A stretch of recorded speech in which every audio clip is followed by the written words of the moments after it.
क्यों हम परमेश्वर के वचन को लेकर अपने आप को सही और दूसरों को गलत साबित करने में लगे हुए हैं?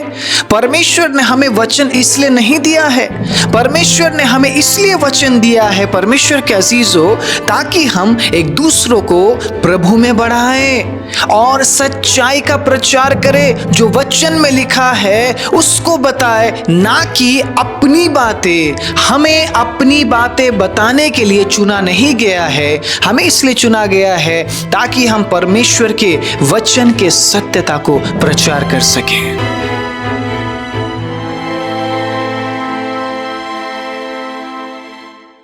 आप सभी को जय मसीह की। प्रभु यीशु मसीह के नाम से मैं आप सभी का स्वागत करता हूं आज के वचन के लिए। परमेश्वर के अजीजों, आज जिस टॉपिक पर मैं बात करने जा रहा हूं, उस टॉपिक पे बात करने के लिए परमेश्वर के अजीजों मैं तैयार नहीं था। मैं बिल्कुल भी तैयार नहीं था।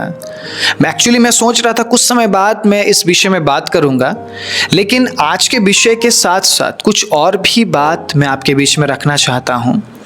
आप में से जितने भी लोग मुझे देखते हैं और आपको लगता है कि मैं सच्चाई का प्रचार करता हूं, परमेश्वर के अजीजों, आज परमेश्वर आपको बहुत कुछ बताने जा रहे हैं, बहुत कुछ सिखाने जा रहे हैं।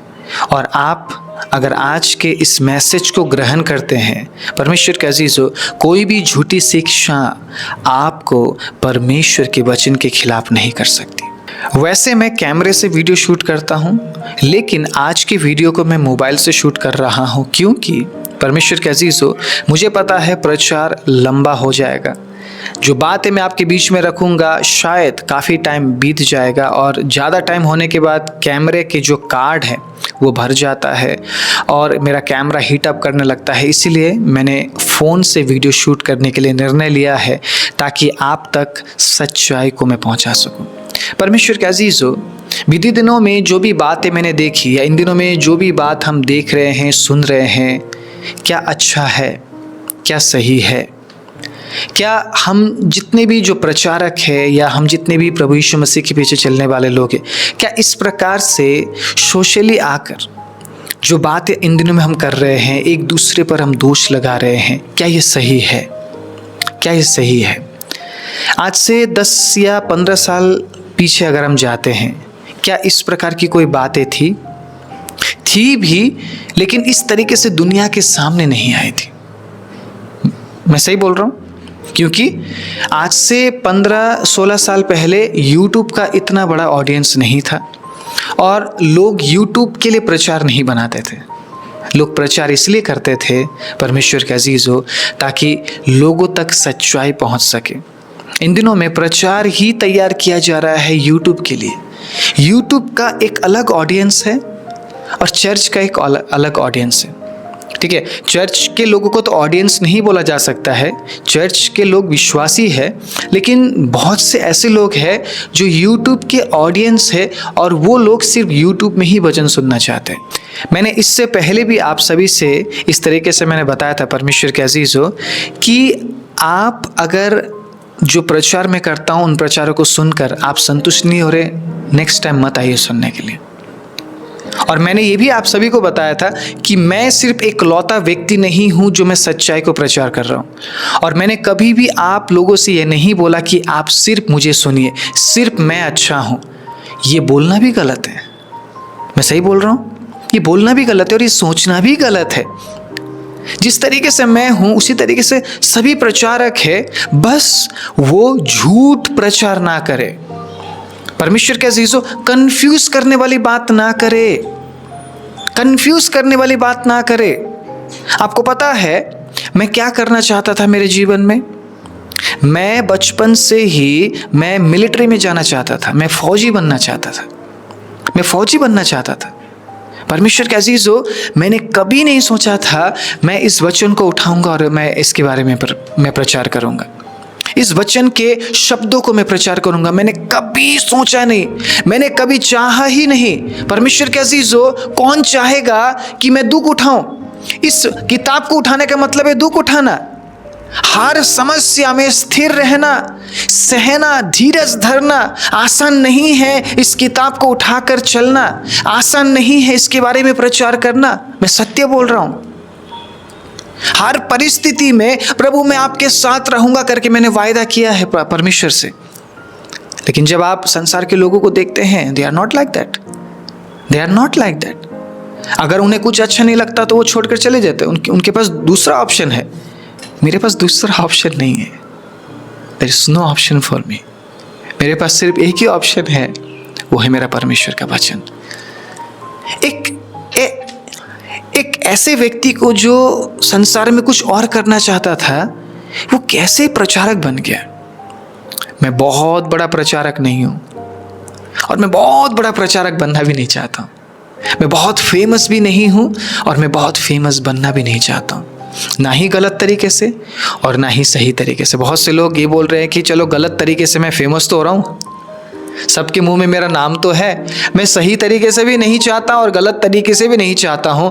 मेरा एक ही मकसद रहा है, एक ही मकसद रहेगा। जिस मकसद के लिए मैं जिया हूं, जिस मकसद के लिए मैंने काम किया है, और वो मकसद यही है, मेरा यीशु फेमस होना चाहिए। लोगों के मुंह में मेरे यीशु मसीह का नाम होना चाहिए। बस यही मेरे जिंदगी का आखिरी मकसद है और अभी तक भी मैं उसी मकसद में चल रहा हूँ और आगे भी मैं उसी मकसद में मैं आगे चलूँगा। परमेश्वर के अजीज़, आप में से जितने भी लोग मेरे साथ हैं, आगे आइए, मुझे सपोर्ट कीजिए, अपने सहायताओं को भेजिए, मेरे लिए प्रार्थना कीजिए, ताकि परमेश्वर के अजीज़ों, जो मकसद हमारे अंदर है प्रभु यीशु मसीह को फेमस करने का, वो तो ऑलरेडी फेमस है, लेकिन लोगों तक प्रभु यीशु मसीह के नाम को, सच्चाई को पहुंचाने का जो मकसद हमारा है परमेश्वर के अजीज़ों, उसी मकसद में हम बने रहे। और एक दूसरे को हमें सहायता करना बहुत ज़रूरी है। हर तरीके से प्रार्थना करते हुए, हमारे सहयोग को भेजते हुए, और भी किस तरीके से हम मदद कर सकते हैं, हमें एक दूसरे को मदद करना है। इसीलिए परमेश्वर के अजीज़ों, प्रभु ने हमें वचन दिया है। लेकिन इन दिनों में क्या हो रहा है, मुझे बहुत दुख लगता है ऐसे हालातों को देखकर। वाई, मैंने यूट्यूब चैनल मैंने किसी को नीचा दिखाने के लिए शुरू नहीं किया है। मैंने यूट्यूब में परमेश्वर के वचन को प्रचार करना शुरू किया है ताकि मैं भी जो प्रकाशन प्रभु मुझे देते हैं उसको मैं बांट सकूं। मेरा मकसद किसी को नीचा दिखाना नहीं है, मेरा मकसद किसी को गिराना नहीं है, किसी को शैतान बोलना नहीं है। अगर मैं यहाँ बैठकर आपको शैतान बोल रहा हूँ, अगर आप वहाँ पे बैठ के मुझे शैतान बोल रहे हैं, क्या परमेश्वर को अच्छा लग रहा है ये बातें? मुझे बताइए। अगर आप एक परिपक्व मसीही है, आपको क्या लगता है? क्या ये अच्छी बात ही है? क्या ये शोभा देता है? बताइए परमेश्वर के अजीज़ों। अगर एक दूसरे को हम शैतान बोल रहे हैं तो शैतान तो खुश हो रहा है ना, क्योंकि उसके नाम का क्या हो रहा है, वाहवाही हो रही है।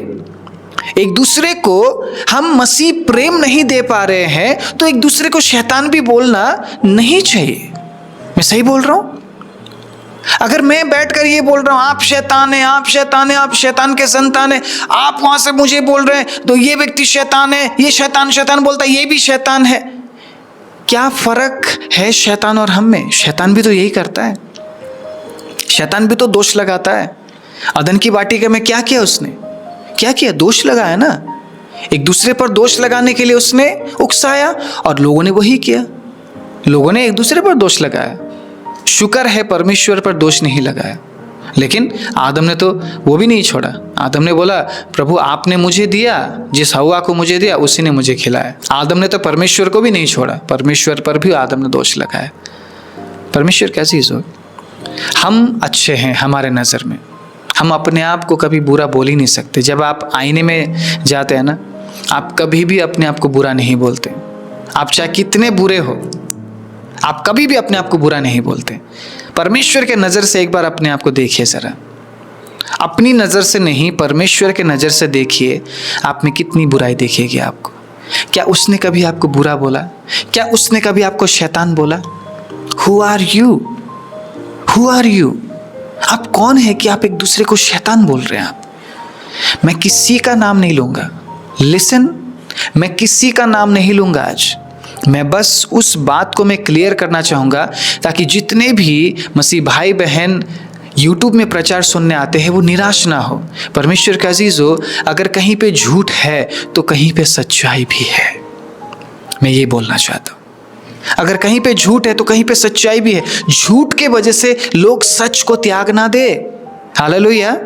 आप इतने परिपक्व बन जाइए, अंत का समय है, बहुत सारी बातें आने वाली है। अगर आप परिपक्व नहीं है, अगर आप एक परिपक्व मसीही जीवन नहीं जी रहे हैं, आप एक अगर परिपक्व विश्वासी नहीं है, परमेश्वर के अजीजों, आने वाले दिनों में इस प्रकार के लोग उठ खड़े होंगे जो बोलेंगे मैं यीशु मसीह हूं, मैं यीशु मसीह हूं, लेकिन वो यीशु मसीह नहीं है। वो यीशु मसीह नहीं है। वो बोलेंगे मैं बहुत अच्छा प्रचारक हूं, लेकिन वो अच्छे प्रचारक नहीं है। आपको पहचानना पड़ेगा, आपको पहचानना पड़ेगा, परिपक्व बनना पड़ेगा। परमेश्वर के अजीजों, इन दिनों में जो भी हो रहा है परमेश्वर के अजीजों, देखकर मेरा दिल रोता है। हम एक दूसरे को क्या बोल रहे हैं, हम एक दूसरे को किस तरीके से ट्रीट कर रहे हैं, क्यों ऐसे इस तरीके से हम ट्रीट कर रहे हैं, क्यों इस तरीके से एक दूसरे पर हम दोष लगा रहे हैं, क्या मिल रहा है हमें? अगर मैं आप पर दोष लगाऊं, मुझे क्या मिल जाएगा, उससे क्या मिलेगा? या इन दिनों में जो भी हो रहा है, लोग उन तमाम कामों को करके उन्हें क्या मिल रहा है? आप पता है क्या जाहिर कर रहे हैं? आप परिपक्व नहीं है, आप परिपक्व नहीं है, आप मैच्योर नहीं है, आप मैच्योर हुए नहीं अभी तक। आपको बोलने का तरीका नहीं है, आपको बोलने का तरीका नहीं है। प्रभु के वचन में क्या लिखा है? जब हम दूसरों से, इवन जो विश्वासी नहीं है, उनसे जब हम बात करते हैं, उन्हें भी हमारे जो उत्तर है ना वो अच्छे लगे, इस तरीके से हमें बात करना है। सलोना हो, तुम्हारा उत्तर इस तरीके से हो कि सुनने वाले को अच्छा लगे। यहां तो हम हमारे मसीह भाई बहनों के साथ भी अच्छे से बात नहीं कर रहे हैं। एक व्यक्ति कह रहा है मैं अच्छा टीचर हूँ, दूसरा व्यक्ति कह रहा है मैं अच्छा टीचर हूँ, फिर एक व्यक्ति कह रहा है आपको आधा ज्ञान है, दूसरा व्यक्ति कह रहा है मुझे पूरा ज्ञान है, मेरे पास डिग्री है, कोई कह रहा है मेरे पास डिग्री ही नहीं है, फिर भी प्रभु मुझे प्रकाशन देता है। इसलिए प्रभु ने हमें वचन दिया है, इसलिए दिया है हमें वचन। हम लड़ते रहे एक दूसरे में, आप दूसरे में हम दोष लगाते रहे, आपस में लड़ते रहे, यही करते रहे।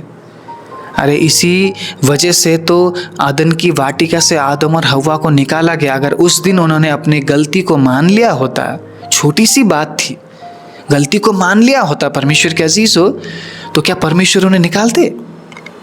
क्या परमेश्वर उन्हें आदन की वाटिका से निकालते? नहीं निकालते। इन्होंने क्या किया? दोष लगाया, उसने किया, अलग अलग तरीके से बातों को बोलने लगे। परमेश्वर ने कहा नहीं, तुम्हारा यहाँ पे कोई काम नहीं, निकलो यहाँ से, निकलो यहाँ से। यीशु मसीह इसलिए मरा कि हम एक दूसरे पर दोष लगाते रहे। बाइबल में पता बहुत सारी घटनाएं इसलिए भी लिखी गई है ताकि हम उन कामों को ना करें। अगर आज की बात को लेकर हम बाइबल को पढ़ते हैं, हम ये भी बोलेंगे यार उस समय की कलीसिया में भी तो हुआ था। अरे उस समय की कलीसिया में हुआ था तो क्या आज भी करना जरूरी है? क्या आज भी करना जरूरी है? उस समय हुआ था और वो बात इसलिए लिखी है ताकि हम ना करें। इतनी सिंपल सी बात जिसको इतना कॉम्प्लिकेटेड बनाया जा रहा है। हर एक व्यक्ति अन्य भाषा और कुछ नहीं, टॉपिक ही नहीं आपके पास बात करने के लिए। कहाँ गया प्रेम? कहाँ गया धैर्य? कहाँ गया सहनशीलता? कहाँ गया अभिषेक की बातें? सिर्फ चारों तरफ अन्य भाषा के बारे में बात चल रहा है। हर एक पास्टर अन्य भाषा के बारे में, प्रचारी अब अन्य भाषा के ऊपर हो गया, क्योंकि इस बात को कॉम्प्लिकेटेड बनाया गया है। कॉम्प्लिकेटेड का मतलब है बहुत ही ना समझने वाली स्थिति बनाई गई है। आपको समझ नहीं आ रहा है मैं किसकी बात सुनूं। अगर मैं एक पासवान को अच्छा बोल रहा हूं तो मैं दूसरों को बुरा भी नहीं बोल सकता। मेरे लिए तो सब अच्छे हैं। अगर आप इस तरीके से सोचते हैं, मेरे लिए तो हर एक व्यक्ति परमेश्वर का काम कर रहा है, मैं उसको सही बोलूं या दूसरों को गलत बोलूं तो मैं पक्षपात कर रहा हूं, आप तो ऐसा सोचेंगे। तो मैं आप सभी से निवेदन करता हूं, अनुरोध करता हूं, मैं विनती करता हूं, कॉम्प्लिकेटेड मत बनाइए। वाई? आप क्यों इस बात को इतना कॉम्प्लिकेटेड बना रहे हैं? आप अन्य भाषा को क्यों इतना कॉम्प्लिकेटेड बना रहे हैं? आप अन्य भाषा भी परमेश्वर की ओर से दिए जाने वाला वरदान है। अगर आपको चाहिए परमेश्वर आपको देंगे। अगर परमेश्वर को लगता है कि मुझे देना चाहिए, परमेश्वर आपको देंगे। जबरदस्ती आप गिफ्ट्स को परमेश्वर से आप छीन नहीं सकते हैं। आप समझिए इस बात को, ठीक है। मैं अन्य भाषा के ऊपर भी आऊंगा, मेरे साथ क्या हुआ वो भी मैं बताऊंगा। परमेश्वर के अजीजों, जिस प्रकार मैंने बोला था, मैं शौक से सेवा करने नहीं आया, इस वचन को बांटने नहीं आया। मैं फौजी बनने वाला था, ठीक है। मैं मिलिट्री बनना चाहता था। मैं पासबान या पास्टर या सेवक में नहीं बनना चाहता। मैं नहीं बनना चाहता था। मैं नहीं करना चाहता था परमेश्वर का काम। इवन मैं मसीहत से नफरत करता था। मैं यीशु मसीह से नफरत करता था। मुझे पसंद नहीं था चर्च जाना। मुझे पसंद नहीं था मसीह लोग, मुझे पसंद नहीं था। लेकिन आज मैं इस वचन को उठाकर प्रचार कर रहा हूँ, क्योंकि मेरे जीवन में कॉलिंग है, बुलाहट है। नहीं चाहता था, नहीं करना चाहता था, फिर भी परमेश्वर ने चुना और परमेश्वर ने बोला कर। मैं ये चाहता हूं कि तू ये काम करे, मैं चाहता हूं कि तू सेवा करे, कर। और मुझे ऐसी सी परिस्थिति में डाल दिया जहां मैं विश्वास योग्य होकर मैं बना रहा और मैंने काम किया। मैंने ऐसे ऐसे हालातों को देखा है परमेश्वर के अजीज हो, जिसके बारे में अगर आज मैं आपको बयान करूं ना, बहुत से जो नए लोग सेवा करना चाह रहे हो बोलेंगे मैं सेवा ही नहीं करूंगा, मैं सेवा ही नहीं करूंगा। वो लोग ऐसा बोलेंगे, मैं सेवा नहीं करूंगा। इतना कठिनाई है सेवकाई में। इन दिनों में आप देख रहे हैं ना, जो लोग बढ़ रहे हैं, मैं कहता हूं मैं उनके साथ हूं। प्रभु ने उन्हें आशीष दी है, प्रभु ने बढ़ाई है, और मैं कहता हूं प्रभु ऐसे ही आपको बढ़ाए, प्रभु आशीष दे। क्योंकि प्रभु अपने सामर्थ को प्रकट करेगा, प्रभु बढ़ाएगा, प्रभु आशीष देगा। मैं कभी भी उनके विरोध में नहीं हूं। मैं प्रार्थना करता हूं हर एक पासवानों के लिए कि प्रभु आप उन्हें बहुत अच्छे आशीष दें, उनके कलीसियों में आप आशीष दीजिए प्रभु। अल्टीमेटली हम परमेश्वर के हैं, हम परमेश्वर के हैं, कोई भी किसी पास्टर का नहीं है। सुनिए मेरी बात, कोई भी किसी पास्टर का नहीं है, किसी संस्था का नहीं है, हम परमेश्वर के। अल्टीमेटली हम उसके पास पहुंचेंगे। आज अगर एक व्यक्ति 2 लाख विश्वासी को लेकर चर्च चला रहा है, कहां जाएगा वो व्यक्ति? उस चर्च के लोग कहां जाएंगे? यीशु मसीह के पास जाएंगे। अल्टीमेटली हमारा राजा परमेश्वर है, कोई पासवान या कोई इंसान नहीं है, कोई लीडर नहीं है। शिक्षक कुछ समय के लिए हमें सिखाने के लिए, हमें बढ़ाने के लिए दिया गया है। हम परमेश्वर के हैं। आमीन। आप परमेश्वर के हैं, मैं परमेश्वर का हूं। हम सब उसके पास पहुंचेंगे। परमेश्वर के अजीजों, हम इस संसार के नहीं हैं। हमें यह समझना है परमेश्वर के अजीजों, प्रभु ने हमें बुलाया है। प्रभु ने कुछ समय के लिए हमें शिक्षक दिए हैं ताकि हम प्रभु को जान सके। मैं हमेशा से ये बात बोलता हुआ आया हूं और आज भी इस बात को मैं बोलूंगा। परमेश्वर के अजीजों, परमेश्वर ने कुछ समय के लिए आपके लिए गुरु, शिक्षक, टीचर को परमेश्वर ने प्रबंध किया है। आप उस व्यक्ति के होकर मत रह जाइए। आप यीशु के हैं। बोलिए मैं यीशु का हूं। बोलिए परमेश्वर के अजीजों, घोषणा कीजिए इस बात का। आप किसी भी यूट्यूब के प्रचारक से नहीं है, आपको परमेश्वर ने चुना है। जब आप इस वचन को सुन रहे हैं ना, ये वचन आपको हौसला देती है। आप कुछ ना कुछ अच्छी बातें आप सीखते हैं, बस इतना ही है। आप सीखते किसके बारे में हैं? परमेश्वर के बारे में। आप वचनों को सुनकर आप परमेश्वर के नजदीक होते, ना कि मेरे, ना कि लोगों के, ना कि संसार के। आमीन। तो हम जितने भी हैं, जितने भी हम सेवा में हैं परमेश्वर के अजीजों, हमारा यही मकसद है कि आप यीशु के करीब आए, ना कि हमारे। चाहे एक व्यक्ति 2 लाख विश्वासी को अगुवाई कर रहा हो या एक व्यक्ति 10 लाख विश्वासी को अगुवाई कर रहा हो, he is the not main person. ठीक है, वो मेन व्यक्ति नहीं है, वो मेन पर्सन नहीं है। हमारे लिए हमारा मेन पर्सन, मेन व्यक्ति कौन है? हमारा राजा कौन है? प्रभु यीशु मसीह। हम सब एक दूसरे को तैयार कर रहे हैं उस दूल्हे के लिए जो हमें लेने आने वाला है, और हम दुल्हन की तरह हम तैयार हो रहे हैं परमेश्वर के अजीजों, हमारे राजा से मिलने के लिए। आमीन, हालेलुया।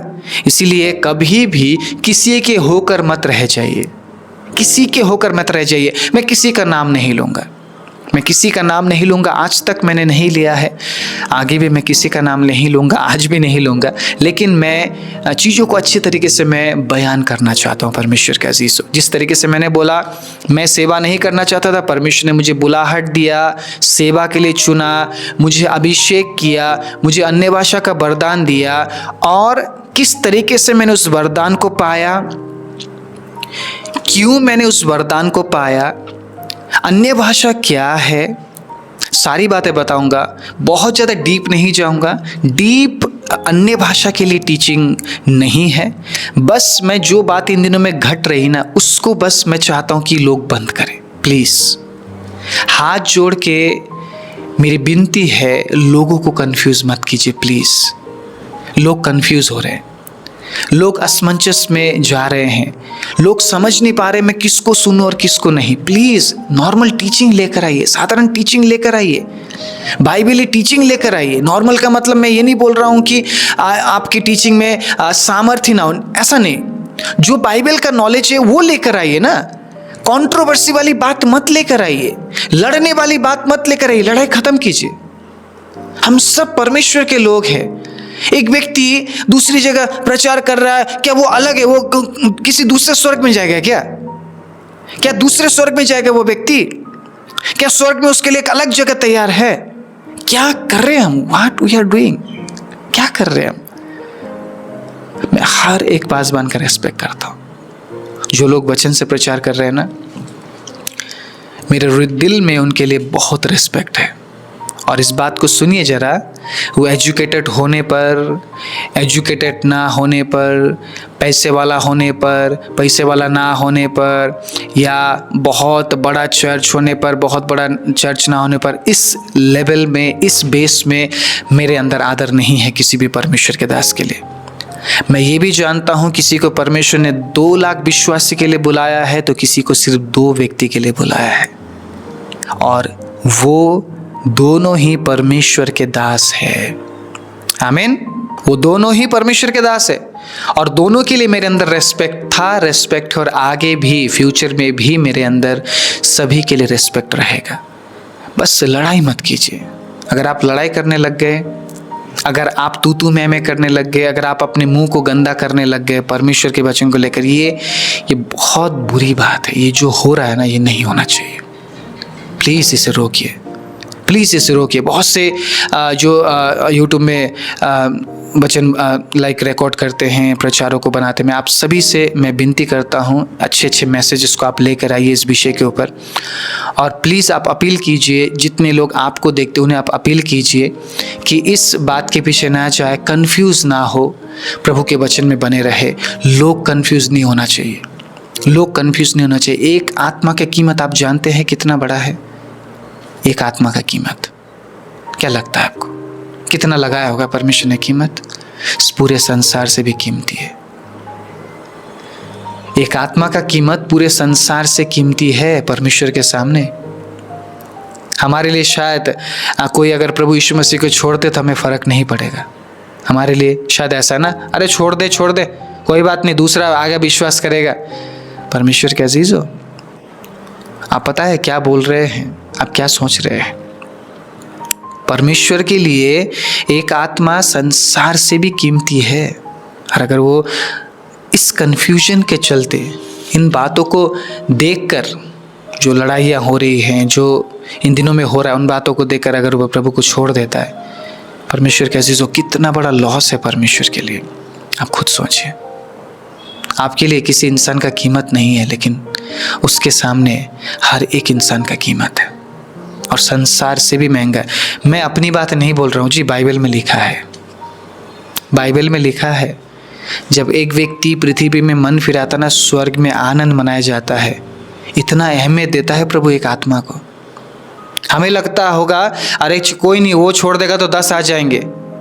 जो छोड़ रहा है उसके लिए कितना बड़ा खेद और दुख है, आपको पता है? परमेश्वर के अंदर 10 आ जाएंगे, वो बात की बात है। अभी तो जा रहा है ना, अभी तो एक व्यक्ति जा रहा है ना, और क्या पता वो वापस आए ना, क्या पता वो नरक की ओर जा रहा है। कितना बड़ा लॉस है परमेश्वर के लिए।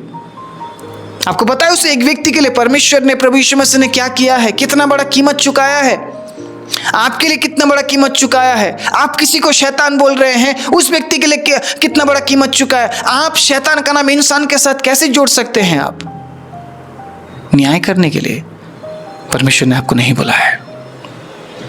आप न्यायाधीश नहीं है, आप न्याय करने वाले नहीं हैं।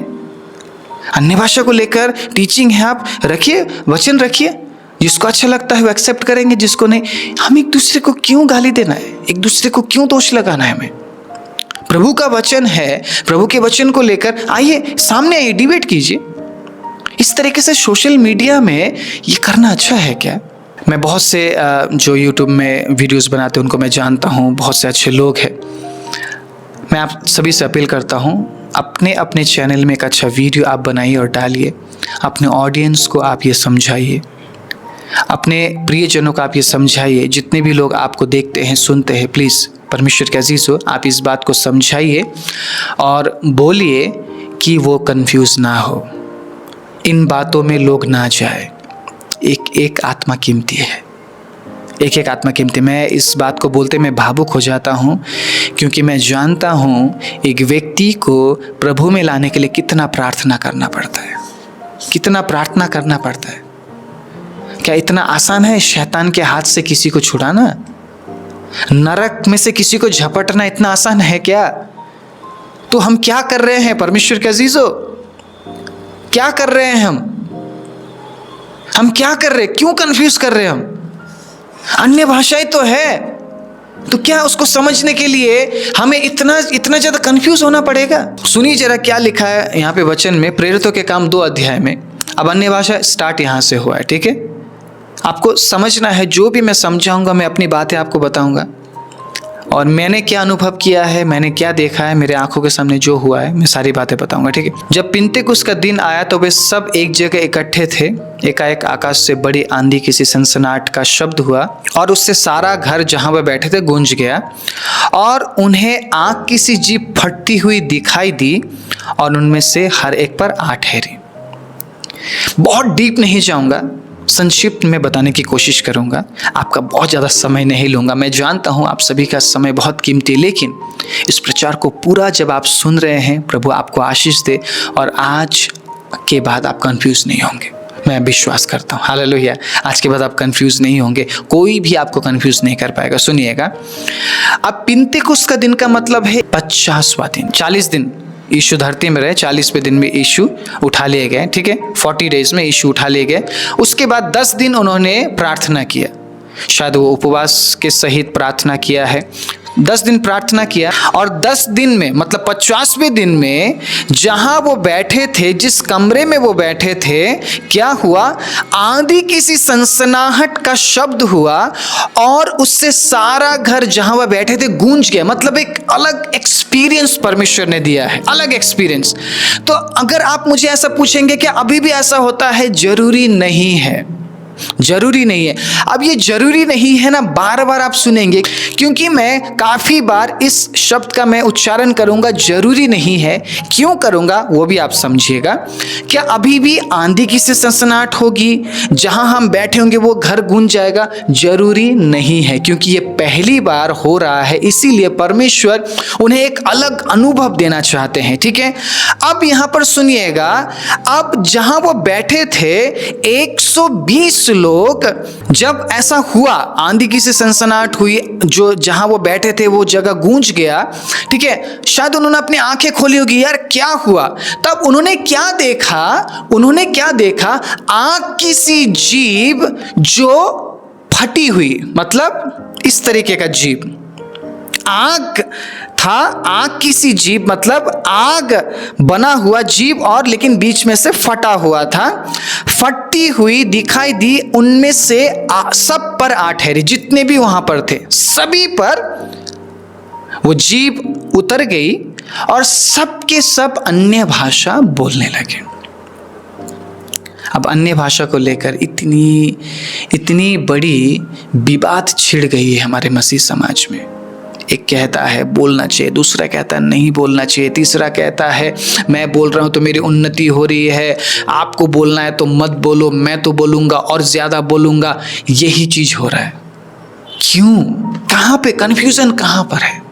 कहां पे कंफ्यूजन? आपने इस वचन को पढ़ लिया, कहां पे कंफ्यूजन है? मुझे बताइए, कहां पे कंफ्यूजन है? क्यों हम एक दूसरे को निराश कर रहे, क्यों एक दूसरे को हम लड़ाने में लगे हुए। कमेंट्स में पढ़िए जरा, लड़ रहा, एक व्यक्ति कह रहा नहीं ये व्यक्ति सही बोल रहा, दूसरा कहता नहीं ये व्यक्ति गलत है, तीसरा कहता है नहीं वो सही है जिसके बारे में गलत बोला जा रहा है। आपकी आत्मिक उन्नति हो रही है इस बात से?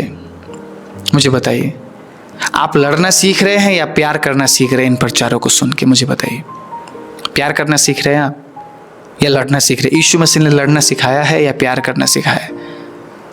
क्या सिखाया है प्रभु ने? बताइए क्या सिखाया है? तीखे सवाल है जिसका जवाब शायद हमारे पास नहीं है। सवाल तीखे हैं, सवाल तीखे होंगे भी क्योंकि हम ऐसा ही कर रहे हैं, उसको सुन रहे और आपस में आके कमेंट में लड़ रहे हैं। कमेंट में तो लड़ रहे हैं और ऐसे भी लड़ रहे हैं, हम हमारे मनों में भी लड़ रहे हैं, विचारों में भी लड़ रहे हैं और हम बोल रहे हैं नहीं वो व्यक्ति सही है, नहीं। अरे वचन सही है जी, इंसान को छोड़ो, वचन सही है, वचन पढ़ो, वचन सही है, इंसान नहीं। जितना भी इंसान अपने आप को इस वचन के जरिए सही साबित करने की कोशिश करेगा, इंसान तो इंसान है ना, वचन है। इंसान घास के समान है, आज और कल नहीं है, वचन युगान युग बना रहेगा। इसी वचन के जरिए प्रभु काम करता है। वचन सही है मेरे भाइयों मेरी बहनों, इंसान नहीं। इंसान बस एक माध्यम है इस वचन को प्रचार करने का। सत्य वचन है और यही सत्यता इंसान को भी सत्य बना देता है, इंसान के झूठ को भी बदल देता है। कंफ्यूजन कहाँ पर है यहाँ पे? उन्होंने प्रार्थना किया, उनके ऊपर आग की सी जीभ, फटी हुई। मान लीजिए आपकी जीभ को बीच में से चीरा लगा दिया जाए, आप नॉर्मल तरीके से बोल पाएंगे? मुझे बताइए, आपकी जीभ को बीच में से चीर दिया जाए पीछे तक, क्या आप नॉर्मल भाषा बोल पाएंगे? आप जो बोलेंगे आपको भी समझ नहीं आएगा और दूसरों को भी समझ नहीं आएगा। मैं सही बोल रहा हूं? अब ये फटी हुई जीभ उन पर क्यों आ ठहरी? ताकि जो वो बोले उन्हें समझ ना आए बल्कि दूसरों को समझ आए।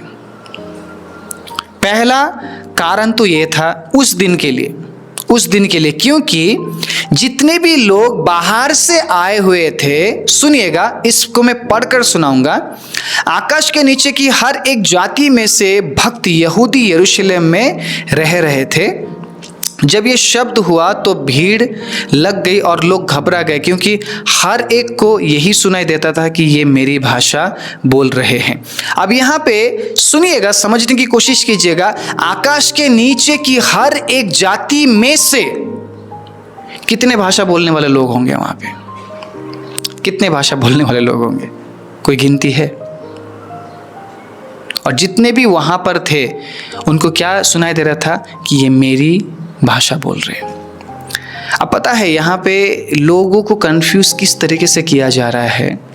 कंफ्यूज इस तरीके से किया जा रहा है परमेश्वर के अजीजों, कि उस दिन जिस अन्य भाषा को बोला गया था लोगों को समझ आया था। आज जो अन्य भाषा बोला जाता है लोगों को समझ नहीं आता। अब आप मुझे बताइए, परमेश्वर समय और परिस्थिति के अनुसार काम करता है या परमेश्वर हवा में काम करता है? मुझे बताइए। परमेश्वर ने अगर भाषा दिया है तो क्या ऐसे ही दे दिया उस दिन? कुछ मकसद था। मकसद क्या था? कि मैं सिर्फ यहूदियों का परमेश्वर नहीं हूं। यहूदियों का राजा बोला गया था ना यीशु मसीह को। समझ रहे हैं आप?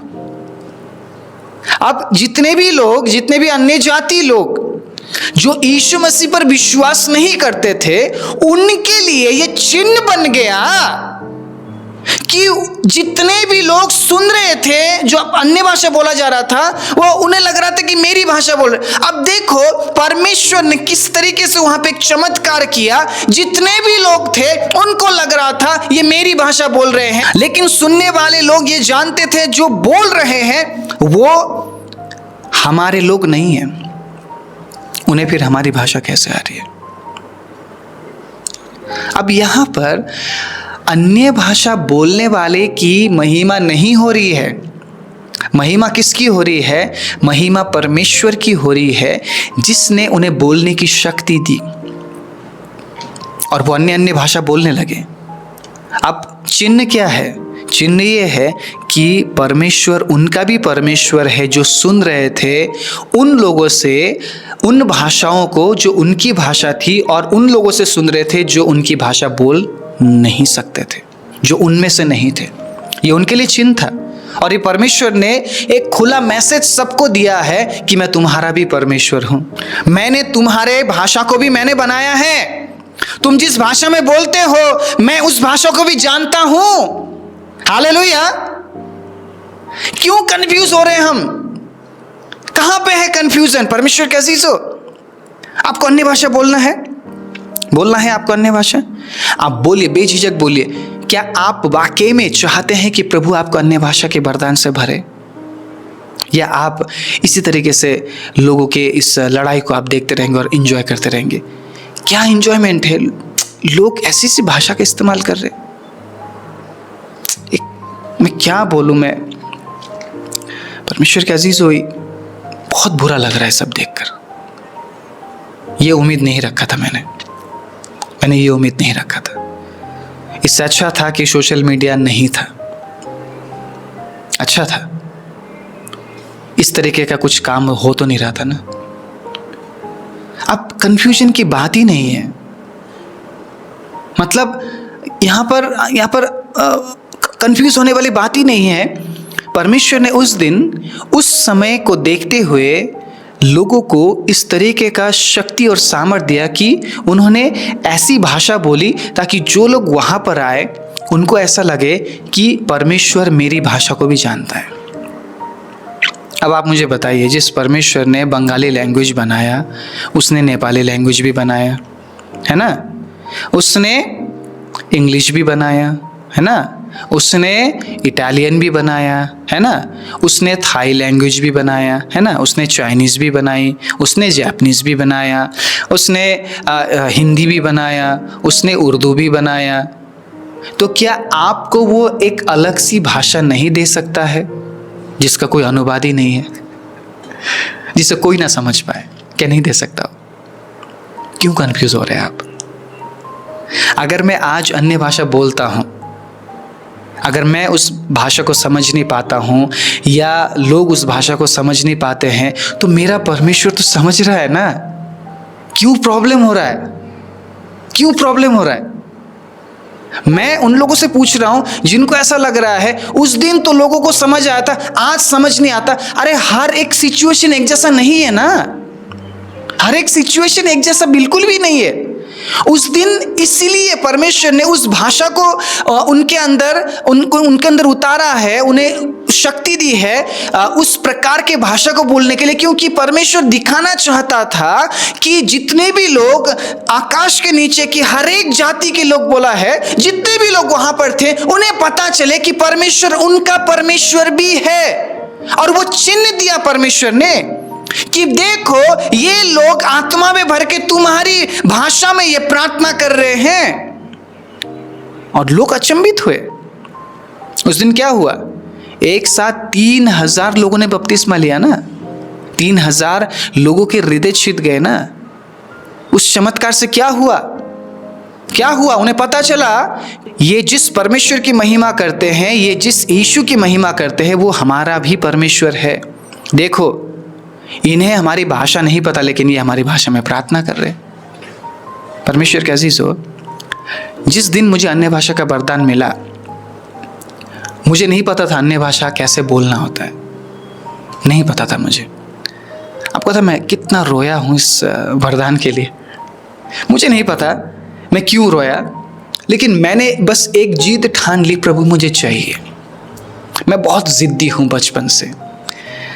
मेरे मम्मी बोलते थे, अभी फ़िलहाल मेरे मम्मी नहीं है, वो बोलते थे तू इतना जिद्दी था, जब तक वो चीज़ तुझे नहीं मिला तू रोता रहता था। और बचपन से मुझे आज भी पता है, जब मैं छोटा सा था, अगर मुझे वो चीज़ नहीं मिलता था, ठीक है, उस समय हम प्रभु में नहीं थे, तो मेरा जो जिद था ना, वो गुस्से में कई बार बदल जाता था। नहीं मिलता था, मैं चीज़ों को तोड़ देता था, मैं गुस्सा हो जाता था, और बस मैं बोलता था मुझे चाहिए चाहिए, मुझे चाहिए चाहिए। वही स्वभाव काम आया जब मैंने परमेश्वर से अन्य भाषा का वरदान मांगा। मैं देखता था मेरे आसपास कई बार मीटिंग्स होते थे ना, मेरे आसपास बहुत से लोगों को पवित्र आत्मा का जो दान मिलता है ना, अन्य भाषा बोलने वाला जो सामर्थ मिलता है, मुझे नहीं मिलता। मतलब प्रभु मुझे दीजिए ना पिता, मुझे क्यों नहीं दे रहे आप। मैं रोता रहता था, रात को भी रोता, दिन को भी रोता, प्रभु मुझे अन्य भाषा बोलना है, मैं कैसे बोलूं। बहुत से लोग कॉपी कर लेते, मुझे नहीं आता कॉपी करना, मुझे पसंद नहीं था। बहुत से लोग कॉपी कर लेते और एक ही वर्ड को बोलते रहते। अन्य भाषा बोलना कॉपी करना नहीं है। अन्य भाषा मतलब परमेश्वर आपको एक ऐसी भाषा देगा जिस भाषा में आप परमेश्वर के साथ बात करते हैं। हालेलुया। ये बोलते हुए मैं परमेश्वर की उपस्थिति को महसूस कर रहा हूं और मुझे विश्वास है आप भी महसूस कर रहे होंगे। आप परमेश्वर से बात करते, इवन शैतान भी समझ नहीं पाता उस लैंग्वेज को। हालेलुया। शैतान भी समझ नहीं पाता उस लैंग्वेज को। कुछ चीजें परमेश्वर ने ना अपने पास रखी है, किसी को नहीं दिया है। उसने इतने लैंग्वेजेस बना दिए हैं, तो क्या वो एक और नया लैंग्वेज आपको नहीं दे सकता है? हमारा परमेश्वर इतना बड़ा है ना, वो इतना सामर्थ्य है ना, जिसके बारे में वर्णन नहीं किया जा सकता है। वी कांट एक्सप्लेन, हम एक्सप्लेन नहीं कर सकते। वो इतना सामर्थ्य है, तो वो कुछ भी कर सकता है। अगर उसने, परमेश्वर के अजीजों, उस समय जब पिंतेकुस्त के दिन पवित्र आत्मा उतरा है, लोगों ने अन्य भाषा पाया है, उसने लोगों के लिए जो वहां पर आए हुए थे, चेलों को भाषा दिया। जितने भी लोग वहां पर बैठे थे सभी को एक ऐसा भाषा दिया कि सब उन लोगों की भाषा बोलने लगे जो वहां पर आए हुए थे। वो कुछ भी कर सकता है, वो कुछ भी कर सकता है। हर एक अन्य भाषा का अनुभव तो जरूरी नहीं है ना, जरूरी नहीं है। परमेश्वर के अजीजों, आपके अंदर आंख की सी जीभ, जो फटी हुई जीभ 8 हैरी है, इसीलिए नहीं कि जो आप बोल रहे हो आप समझे, आप ना समझे और सिर्फ आपकी बातें परमेश्वर समझे, इसीलिए परमेश्वर के अजीजों आपको अन्य भाषा मिलता है। कई बार मैं प्रार्थना करता हूँ, मुझे समझ नहीं आता है, लेकिन मैं महसूस करता हूँ कुछ हो रहा है मेरे जीवन में। मैं महसूस करता हूँ प्रभु के प्रेम को, मैं महसूस करता हूँ प्रभु की उपस्थिति को, प्रभु के सामर्थ्य को, लेकिन मैं कंटिन्यू प्रार्थना कर रहा होता हूँ। अब मैं वापस आता हूँ उस विषय में, कैसे मुझे ये सामर्थ्य, ये वरदान मुझे मिला है। काफ़ी रोया हूँ, करीबन मैंने 6 महीने तक इंतज़ार किया, नहीं मिला। एक दिन दोपहर का टाइम था, परमेश्वर के अजीजों, छोटा सा लड़का ही था मैं उस समय में, ठीक है, उतना मैं मैच्योर नहीं था। शायद मैं शायद 15 या 16 साल का, मे बी, हाँ 15-16 साल का था मैं, 16 तो नहीं, 15-1 साल का होऊंगा मैं। और एक दोपहर में ऐसा था कि मैं खाना खाने के बाद मैं बाइबल पढ़ रहा था, ठीक है, अकेले में था, बाइबल पढ़ रहा था। और उस दिन मैं फिर से रोने लगा कि प्रभु मुझे अन्य भाषा का वरदान चाहिए। बहुत ज़्यादा मैं प्यासा हो चुका था उस विषय के लिए। पता है, परमेश्वर ने मुझसे बात किया उस दिन पहली बार मैंने परमेश्वर की आवाज़ को सुना। और जब इस बात को मैं बोल रहा हूँ, मैं परमेश्वर की उपस्थिति को महसूस कर रहा हूँ। Praise the Lord, hallelujah, Jesus, thank you master, hallelujah. पहली बार मैंने परमेश्वर की आवाज़ को सुना और परमेश्वर ने मुझे क्या बोला पता है? 1 हफ्ते का उपवास कर, अपने आप को पवित्र कर, अपने पापों से मन फिरा, मैं तुझे इसी हफ्ते के अंदर अन्य भाषा का वरदान दूंगा। परमेश्वर की आवाज को कभी भी अंडर एस्टिमेट मत कीजिए, कभी भी हल्के में मत लीजिए परमेश्वर के आवाज को। परमेश्वर के अजीजों, मैंने प्रभु से बोला, प्रभु मैंने एक दिन भी अच्छे से फास्टिंग नहीं रखा है, डे नाइट, मैं कैसे रखूँगा 1 हफ्ता प्रभु?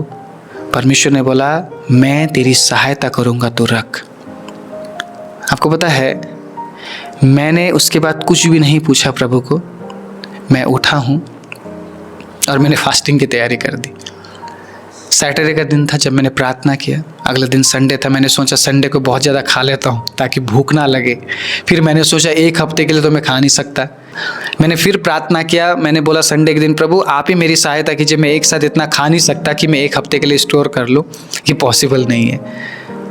परमेश्वर इतने धर्मी और इतने विश्वास योग्य है ना, परमेश्वर के अजीजों में क्या बोलूँ।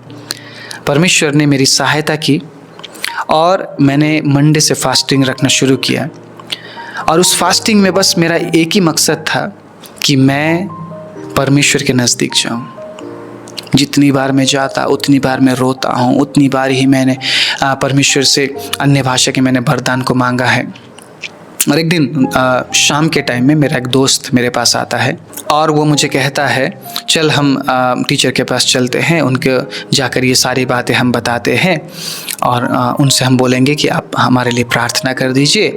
तो हम टीचर के पास गए जो हमें प्रेरितों के काम को सिखा रहे थे, पवित्र आत्मा के बारे में सिखा रहे थे, होली स्पिरिट के बारे में सिखा रहे थे। तो उस टीचर के पास हम पहुँचे तो मैंने उनसे कहा, सर बीते दिनों में मेरे साथ ऐसा हुआ कि मैं प्रभु के पास गया और मैंने प्रभु से मैंने अन्य भाषा के मैंने सामर्थ को मांगा और परमेश्वर ने मुझे अगुवाई किया। बस मैं ये बोल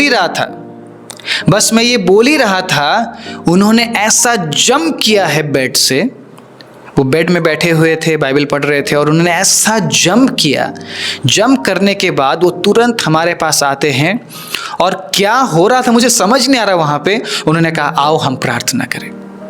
जब उन्होंने कहा आओ हम प्रार्थना करें, माहौल बदल गया है, माहौल बदल गया है। हालेलुया, माहौल बदल गया।